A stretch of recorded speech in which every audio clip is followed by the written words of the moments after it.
নমস্কার বন্ধুরা, আমার চ্যানেলে আপনাদের সবাইকে স্বাগতম জানিয়ে আমি আজকের গল্পটি পাঠ করা শুরু করছি আপনাদের সামনে। আজকের গল্পটি হলো বরেন গঙ্গোপাধ্যায়ের রচিত ভালো লাগার গন্ধ। চলুন তাহলে গল্পটি শুরু করা যাক।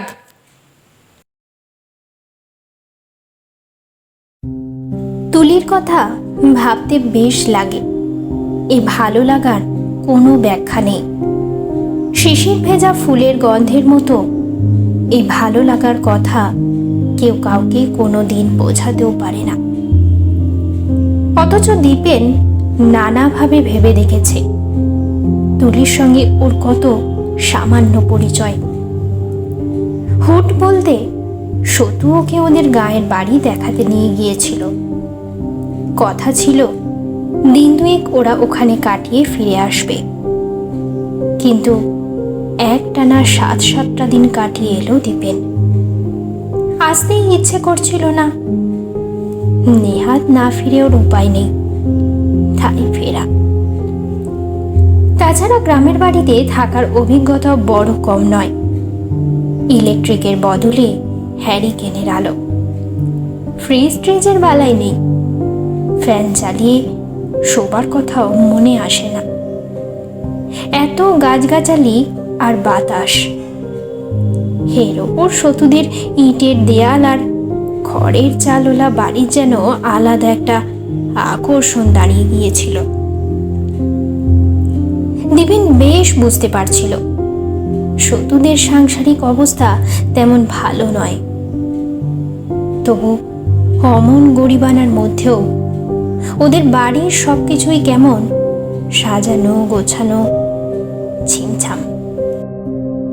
মনে পড়ল স্টেশন থেকে নেমে ওরা 4 চাকা একটা রিকশায় করে ওদের গাঁয়ের কাছে এসে নেমেছিল। স্টেশন থেকে ওদের বাড়ি মাইল 1.5 পথ। ধান কাটা মাঠের ভিতর দিয়ে হেঁটে গেলে আরো কম।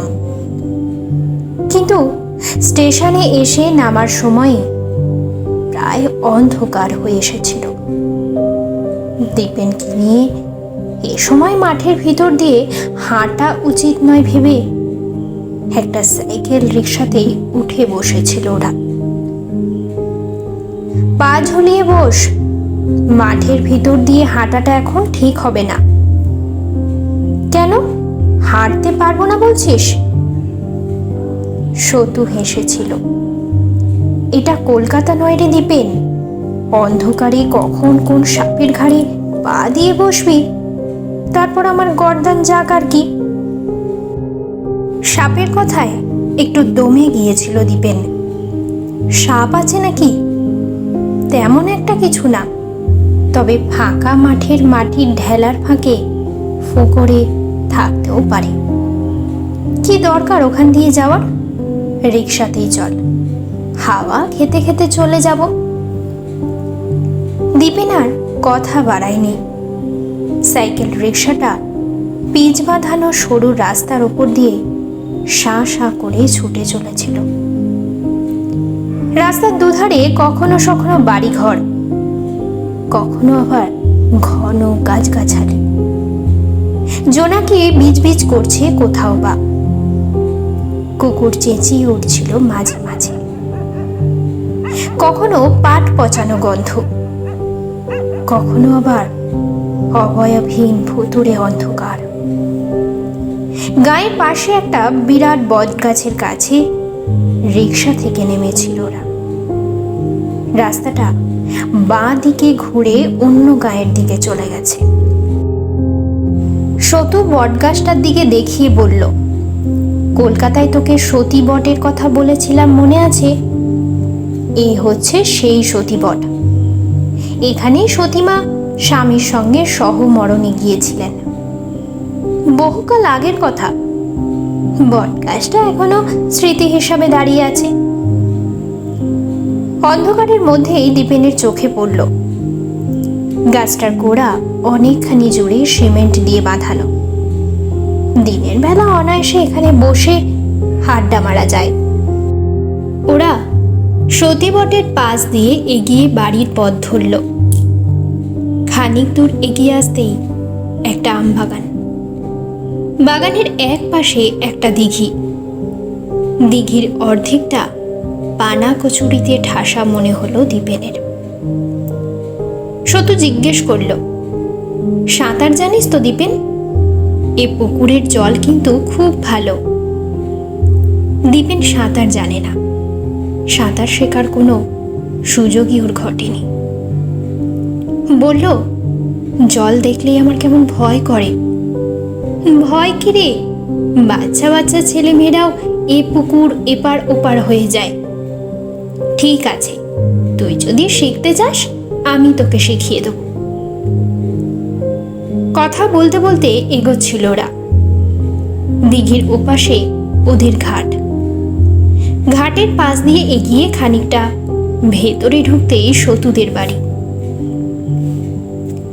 বাড়ির উঠোনে দাঁড়াতেই তুলি কিভাবে টের পেয়ে গেল। এক লাফে বারান্দা থেকে একেবারে সতুর কাছে। ও মা, দাদা। তারপর দীপেনকে দেখে কেমন একটু থমকে গেল। সতু বলল, আমার বোন তুলি, ভালো নাম সুমিতা, তুই তুলি বলেই ডাকিস। দীপেন মেয়েটার দিকে তাকালো। পরনে ম্যাক্সির মতো একটা ফ্রক, কপালে লুডোর ঘুটির মতো একটা সবুজ রঙের টিপ। চোখের দিকে তাকালে স্পষ্ট বোঝা যায় শাড়ি ছাড়ার বয়স হয়ে গেছে মেয়েটার। এ ফ্রকে ধা ধা করে বেড়ে ওঠা ওর যৌবনটাকে যেন আর বেঁধে রাখতে পারছে না। দীপেন একটু স্মার্ট হওয়ার চেষ্টা করলো। আপনাদের গ্রাম দেখতে এলাম। সঙ্গে সঙ্গে লাফিয়ে উঠল সতু। আপনি কে রে? তুই ওকে আপনি বলছিস? মরে যাবো মাইরি। না মানে, আমতা আমতা করে দীপেন। ততক্ষণে সামনের একটা ঘর থেকে বেরিয়ে এসেছিলেন সতুর মা। কেমন মলিন মলিন চেহারা। হয়তো পরনের ওই আধময়লা শাড়িটার জন্যই অমন দেখাচ্ছিল। কিন্তু দীপেনের মনে হলো মুখের হাসিটা যেন লক্ষ টাকা দামি। ঢিপ করে মাসিমাকে একটা প্রণাম সেরে উঠে দাঁড়ালো দীপেন। শুধু পরিচয় করিয়ে দিল, আমার বন্ধু দীপেন, আমরা একই কলেজে পড়ি। ওকে গাঁ দেখাতে নিয়ে এলাম। তাই বুঝি? এসো বাবা, ঘরে এসো। দীপেনের কাঁধ থেকে ব্যাগটা তুলে নিল সতু। এই তুলি, ব্যাগ দুটো ওপাশের ঘরে রাখ। আমাকে আর দীপেনকে ও ঘরে ব্যবস্থা করে দিকে যা। ওরা বারান্দায় উঠে এল। বারান্দায় বাঁশের মাচা করা একটা বেঞ্চি। সতু বলল, বস আগে, চা ফা খাই, তারপর ওদিকে টিউবওয়েল আছে, হাত মুখ ধুয়ে নেব। সারাদিন বুঝি কিছুই খাওয়া হয়নি? কখন বেরিয়েছিস তোরা? প্রশ্নটা সতুকেই করা, কিন্তু দীপেনই উত্তর দিল, না মাসিমা, আমরা খেয়েই বেরিয়েছি, আপনি ব্যস্ত হবেন না। এক টানা ঝিঁঝি ডাকছিল। দূরে কোথাও যেন হরি সংকীর্তন হচ্ছে। শব্দটা মাঝে মাঝে ভেসে আসছিল। ভারী ভালো লাগছিল দীপেনের। মাসিমা শুধলেন, তোমাদের বাড়ি বুঝি কলকাতাতেই? না মাসিমা, বাবা মা শিলিগুড়ি থাকেন, আমি কলকাতার মেশে। সতুর সঙ্গে একই মেশে থাকি মাসিমা। তাই বুঝি? তোমার ভাই বোন? দীপেন বলল, আমরা দু ভাই, বোন টোন নেই আমাদের। দাদা থাকে পাটনায়, ব্যাংকে কাজ করে। বিয়ে হয়েছে? ব্যাস, শুরু হয়ে গেল তো সংসারের কথা। সতু মায়ের দিকে তাকালো। দীপেন বলল, দাদা আমার চেয়ে 10-12 বছরের বড়। দাদার একটা মেয়েও আছে, এবছর স্কুলে ভর্তি করে দিয়েছে দাদা। সতু এবার একটু গলা তুলল। ফা দেবে না গপ্পই করবে? মাসিমা একটু ব্যস্ত হয়ে উঠলেন। হ্যাঁ বাবা, দিচ্ছি, এখনই দিচ্ছি। তোদের মুড়ি নারকেল দেবো শুধু? ডিম নেই, অমলেট করে দাও না। দীপেন বলল, মুড়ি নারকেল খারাপ কি? আমাকে মুড়ি নারকেলই দিন মাসিমা। অনেকক্ষণ পর তুলিকে আবার দেখা গেল। টানা লম্বা বাড়িটার দুপাশে দুটো ঘর, তারই একটা থেকে বেরিয়ে এলো তুলি। দীপেন লক্ষ্য করল তুলি কেবল ওদের জন্য ঘরই গুছোয়নি, এরই ফাঁকে বোধ হয় কিছুটা প্রসাধনও সেরে নিয়েছে। অন্তত একটু আগে যে খোলা চুল দেখা গিয়েছিল ওর, এখন তা বিনুনিতে ধরা পড়েছে। দীপেন সতুর দিকে তাকালো। স্কুলে পড়ে না তোর বোন? সতু ওর পিঠে একটা চাপড় মারল। ভীষণ পর ভাবছিস আমাদের? ওকে জিজ্ঞেস করে জেনে নে না। না মানে, তুলি বলল, 9-এ পড়ি। স্কুল কোথায়? অনেক দূরে?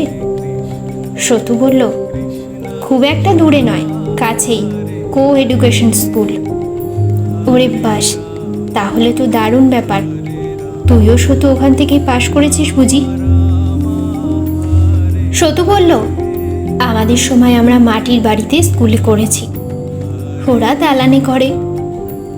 কাল তাহলে তোদের স্কুলটাও দেখে আসবো। আর কি কি দেখার আছে এখানে? সতু বলল, গ্রামে গাছপালার কুঁড়ে ঘর ছাড়া আর কি বা দেখার থাকবে। তবে তুই যদি মাছ ধরতে চাস, আমাদের ছিপ টিপ সবই আছে, তুই ধরতে পারিস।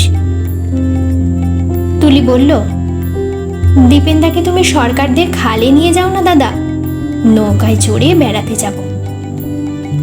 ঠিক আছে, সেটা কাল ভাবা যাবে। চল ওঠ এবার, হাত মুখ ধুয়ে আসি। চা ফার জুড়বে বলে মনে হয় না। তুলি বলল, তোমরা বসো, আমি এক্ষুনি নিয়ে আসি।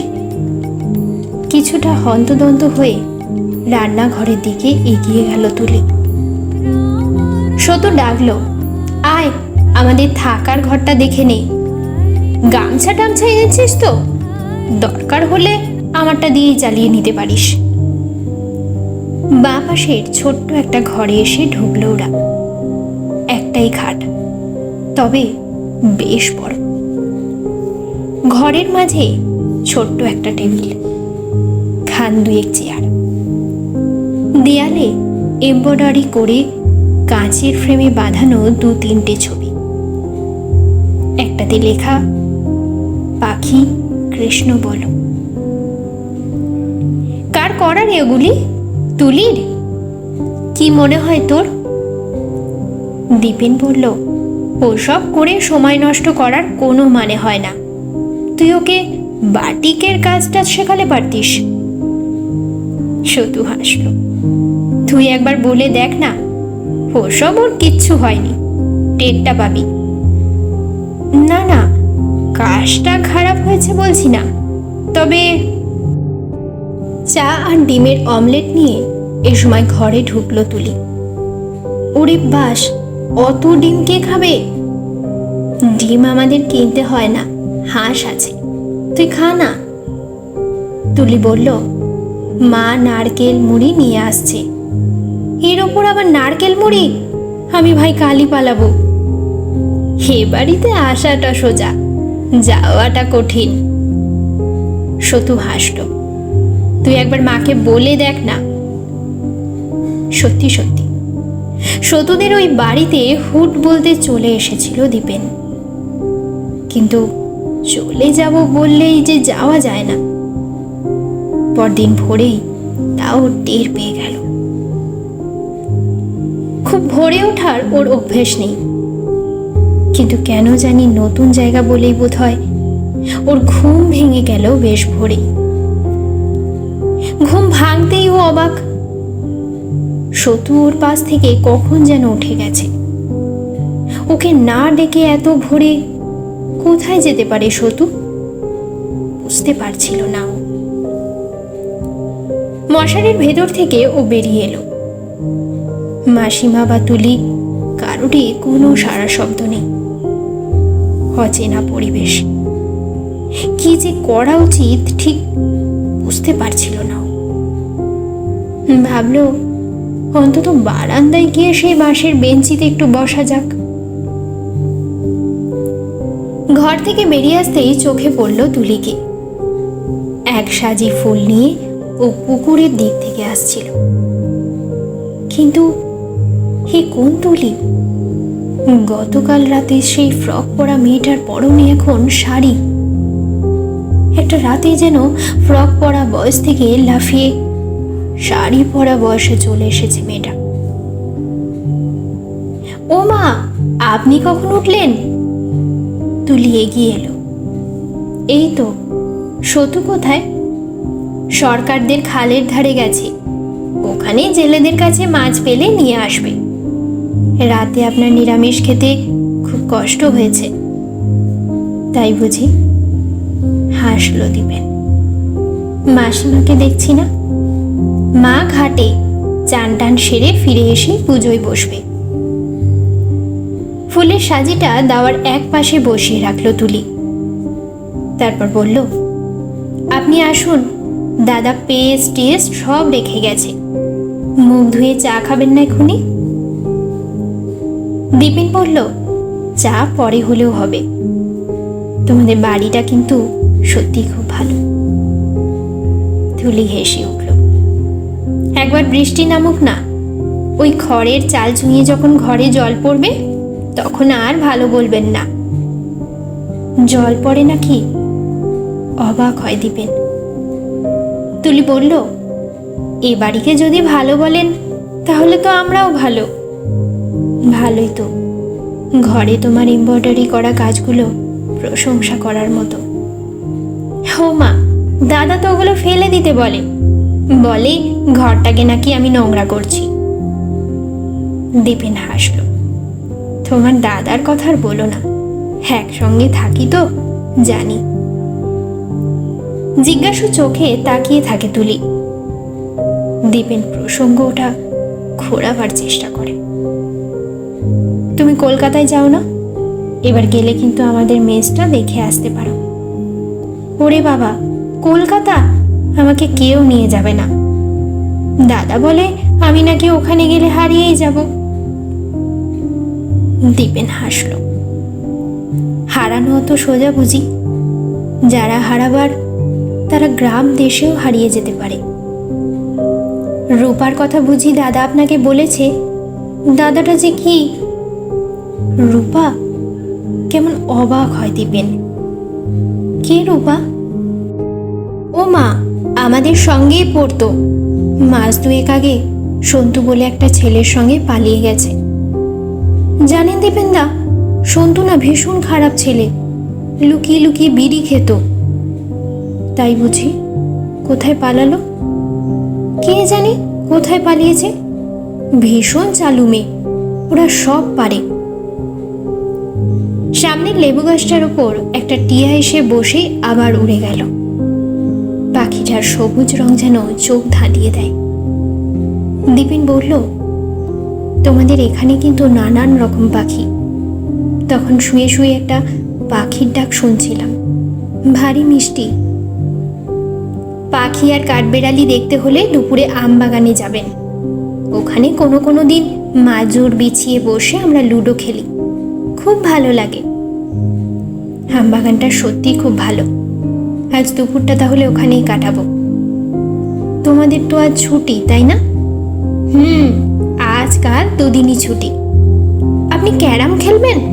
মন্টিদের বাড়ি ক্যারাম বোর্ড আছে, নিয়ে আসবো? এখন ক্যারাম? না না, এখন না, দুপুরে। দুপুরে সতুর পাল্লায় পড়তে হলো। গ্রামেই যখন এসেছিস চল না, পুকুরে চান করবি, ভালো লাগবে। সাঁতার ফাতার জানি না ভাই, ডুবে মরবো। মরাও তো সোজা বুঝি। এই তুলি, একটা কলা গাছ কেটে নিয়ে ঘাটে যা তো, আমরা আসছি। তুলি স্নান টান অনেক আগেই হয়ে গিয়েছিল। মুখে ক্রিম ট্রিম কিছু ঘষেছে বোধহয়, ভারী মিষ্টি দেখাচ্ছিল ওকে। পরনে হালকা আকাশি রঙের একটা শাড়ি। কলা গাছ কি হবে? অবাক হয়ে তাকায় দিবেন। কলা গাছ কখনো ডোবে না, তুই ওটা ধরে থাকবি, তুইও ডুববি না। এই মেয়ে, হাঁ করে দেখছিস কি? যা না। কলার ভেলা ধরে ধরে বেশ অনেকক্ষণ হাত পা ছুটছিল দীপেন। পুকুরের পাড়ে বসে তুলির উৎসাহ কি! হাততালি দিয়ে লাফিয়ে লাফিয়ে উঠছিল তুলি। হাত পা নেড়ে বোঝাচ্ছিল, ওভাবে না দীপেন দা, মাথাটা তুলুন না, মাথাটা।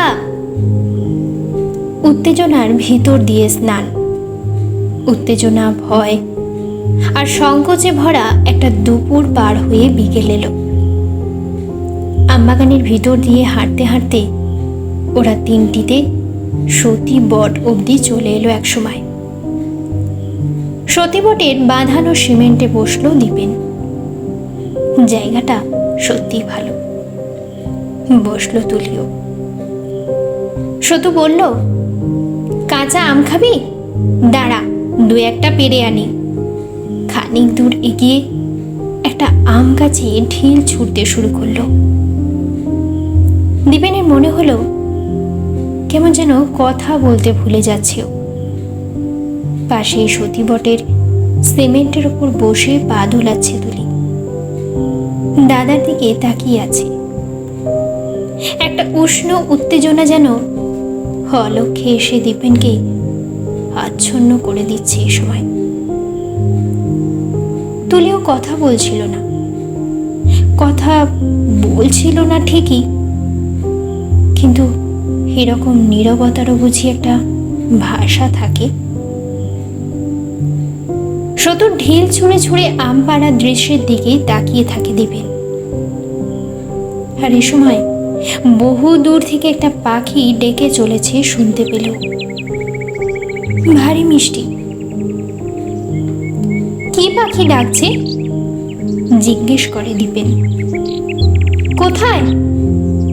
অবাক হয়ে তাকায় তুলি। শুনতে পাচ্ছ না? ওই ওই যে। তুলি স্বপ্ন জড়ানো চোখ দুটো তুলে তাকালো। হারিয়ে যাওয়া পাখি। তারপর খিলখিল করে হেসে উঠল। কেমন বিব্রত হয় দীপেন। শুনতে পাচ্ছ না? কুশি কুশি গোটা চারেক আম কুড়িয়ে নে হাজির হলো সতু। এই নে, এখনো বড় হয়নি। দীপেন একটা তুলে নিয়ে দাঁতে কাটল। এই সতু, একটা পাখি ডাকছে, শুনতে পাচ্ছিস? সতু বলল, একটা কোথায়, অনেকগুলো। কলকাতায় তো আর পাখি নেই, এখানে এলে শোনা যায়। তুলি বলল, আপনি যে পাখিটার কথা বলছেন ওর নাম সুন্দরী পাখি। ওরা ওরকমই ডাকে। সুন্দরী পাখি? নাম শুনিনি তো, দেখাতে পারো? ও পাখি দেখতে হলে চোখ চাই দীপেন দা। এগিয়ে সতুর হাত থেকে দুটো আমের কুশি তুলে নিয়ে মুখে পুরল তুলি।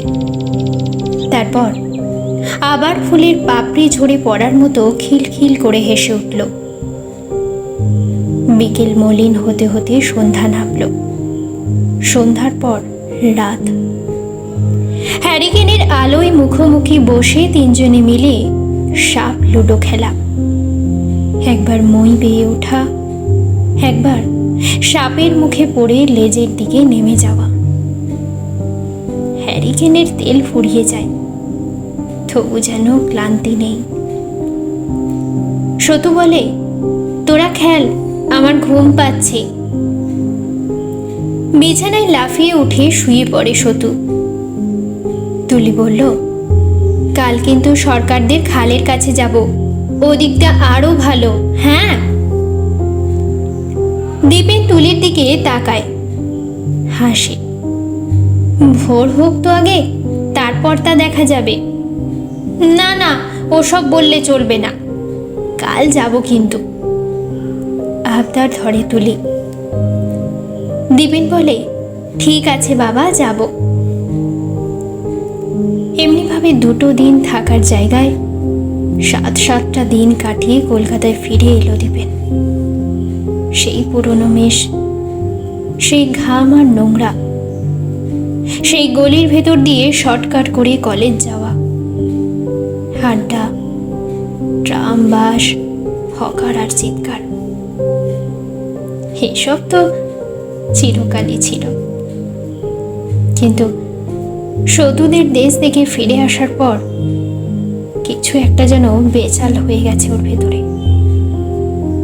আলো নিভিয়ে সবাই শুয়ে পড়ার পর, বাড়িটা নিস্তব্ধতায় ডুবে যাওয়ার পর হঠাৎ হঠাৎ ওর চেতনার মধ্যে জেগে ওঠে হারিয়ে যাওয়া পাখিটা। অমন করে ডাকে কেন? কি চায় ও? দীপেন বুঝতে পারে কেবল পাখির ডাকি নয়, হ্যারিকেনের আলোয় বিন্দু বিন্দু ঘাম জড়ানো একখানা মুখ। কি চায় তুলি? হয়তো কিছুই চায়নি, কিছুই চায় না, তবু ওর কথা ভাবতে এত ভালো লাগে কেন? ফুলের গন্ধের মতো এই ভালো লাগার কথা কেউ কি কখনো বোঝাতে পারে?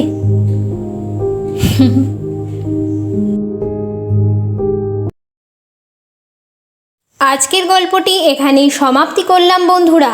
গল্পটি কেমন লাগলো অবশ্যই জানাবেন, এবং গল্পটি যদি ভালো লেগে থাকে বন্ধুরা অবশ্যই like, comment, share and subscribe করে পাশে থাকা অল নোটিফিকেশান বেলটি প্রেস করে দেবেন, যাতে আমার চ্যানেলের এরকম আরও নতুন নতুন গল্প আপনারা সবার আগে শুনতে পান। আবার নতুন কোনো গল্প নিয়ে আসবো আপনাদের সামনে খুব তাড়াতাড়ি। ততক্ষণের জন্য ভালো থাকবেন, সুস্থ থাকবেন, সাবধানে থাকবেন, আমার সাথে থাকবেন, পাশে থাকবেন।